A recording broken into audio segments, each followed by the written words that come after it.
The Shunammite woman. Let's begin. The sons of Issachar were the ones that inherited territory from Jezreel to Shunem. They actually occupied 16 different villages that ended at the Jordan River. The Shunammite woman was of the daughters of Issachar. The prophet Elisha and his servant Gehazi would often pass by her house while attending to the sons of Issachar, teaching them precepts of wisdom. It came to pass one day, she said this to her husband, "Look now, I know this is a holy man of God who passes by quite frequently. Let's make a small upper room on the wall, put a bed, a chair, a table, and a lampstand, so whenever he passes by, he can turn in there." Now there came a day Elisha did turn aside and entered the room prepared for him.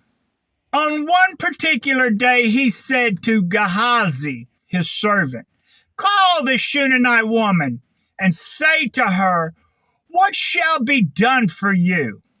Is there a word to say to the king or to the commander of the army on your behalf?'" Here was her response.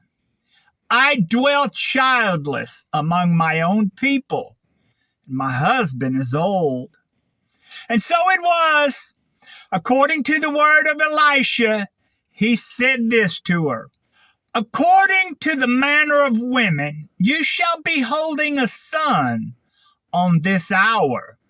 But she said to Elisha, "Do not lie nor disappoint your maidservant."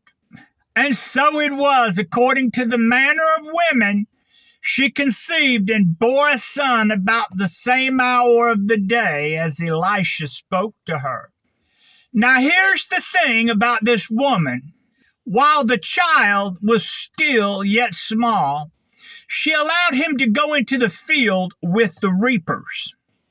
It came to pass that day out in the field, the child said to his father, "My head, my head."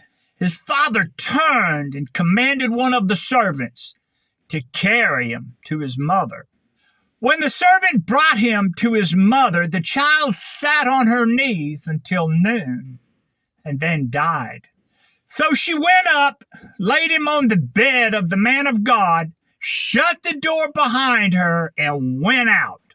She called out to her husband and said, "Please send me one of the young men and one of the donkeys, that I may run to the man of God and come back." But her husband responded, "What for?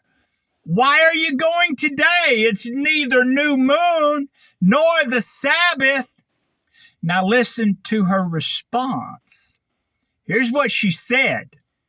"It is well. It is well." She just witnessed her son breathe his last breath, but she could say, "It is well." Now here's how the story goes. She saddled the donkey and said to her servant, "Drive and go forward. Do not slacken the pace unless I tell you." And so they departed and went to the man of God at Mount Carmel. Now the man of God, seeing her from afar off, sent Gehazi, his servant, to greet her and to ask her these questions. "Is it well with you? Is it well with your husband? And is it well with the child?" And she said, "It is well." In the face of death, she had the faith to say to the man of God, "It is well." There's no need for me to go any further into this story. You already know what took place and how the child was returned back to her. In regard to your faith, be like the women of Issachar. Be like the Shunammite woman, who in the face of extreme adversity and impossibility could say, "It is well, it is well